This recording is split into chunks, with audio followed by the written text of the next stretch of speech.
There's only one screenwriter who is guaranteed to score a home run on Wonder Woman's origin, and that's Jane Espenson. Just look at that rap sheet. Buffy the Vampire Slayer, Battlestar Galactica, Once Upon a Time, Warehouse 13, even an episode of Game of Thrones. Consistently entertaining, action-packed genre fare with a well-rounded female presence and hefty helping of magic. Does Wonder Woman not seem like the perfect culmination of all that? Yes, it's a lot of television, but we're talking about an installment in a larger series of movies, are we not? Plus, she hails from the Joss Whedon circle of geniuses. I would even argue that, given her pedigree, she's more qualified to handle Wonder Woman than Whedon ever was. There are a few others who could help things really take off, like Philippa Boyens, if they want to give it a dash of Lord of the Rings epicness, or Ashley Miller and Zack Stentz, the duo that worked on the scripts for X-Men First Class and Thor, because hey, if we're trying to make it more like Thor, here's an idea. Put Emma Thomas and Deborah Snyder in charge as producers on the film. Give them the opportunity to oversee a high-profile production apart from their husbands. Meanwhile, the trailers can still say, "From the producers of Man of Steel and the Dark Knight trilogy." Just a thought. Another concern is that Wonder Woman doesn't have a ton of memorable stories. To be fair, she's had a number of fantastic runs over the years from the likes of George Perez, Gail Simone, Greg Rucka, Phil Jimenez, and the current New 52 stuff by Brian Azzarello is solid God of War style badass. But the Dark Knight movies got to translate stuff like Long Halloween and No Man's Land, and Wonder Woman doesn't have many classic tales that are mentioned in the same breath as those. On the other hand, that could actually work in the movie's favor, even for a Wonder Woman trilogy.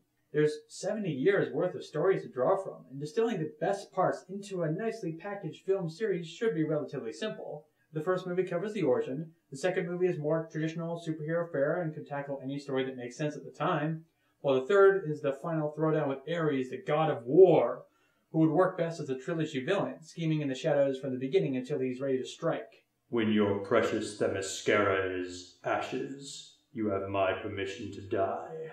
Also, and this may be the biggest concern, Wonder Woman's story deals heavily in themes of gender politics and female empowerment and how, different cultures deal with sexuality. Themes that have often given big studio genre film trouble when it comes time to stick the landing. It's an enormous part of the story, particularly the origin. It's not like Salt, where the main character's gender was kind of incidental and they could do an otherwise straight-up spy caper.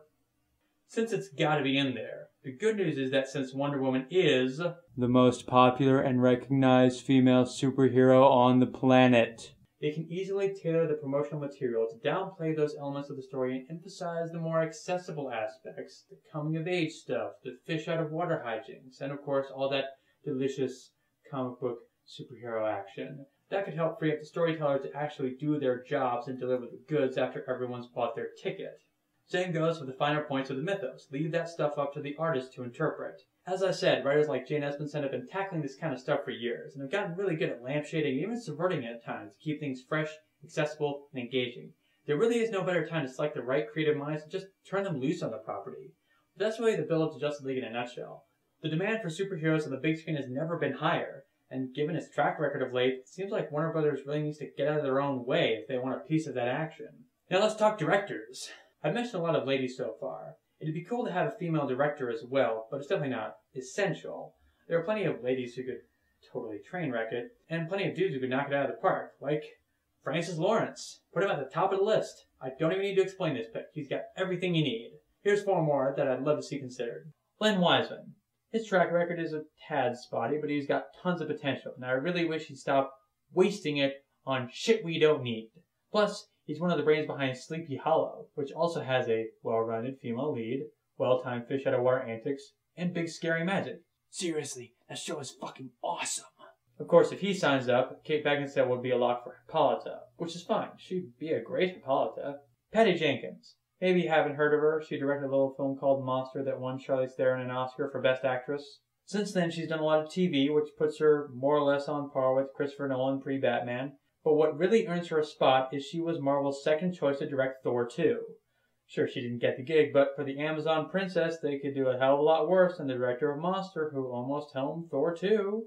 Rupert Sanders is another one. Snow White and the Huntsman wasn't perfect, but it sits comfortably on my guilty pleasures pile. And it was a hell of a debut for a first-time feature director. Hell, it might not be such a bad approach if Wonder Woman sits at the intersection between superhero and Disney princess. If they're looking to replicate Man of Steel's style, there's always Noam Murrow, the director of 300 Rise of an Empire. Ancient Greek setting, tough ladies, it's not rocket science. We'll see how that movie shakes out. In the next chapter, we're going way into uncharted waters with what seems like a simple team-up romp, but going deeper can represent so much more.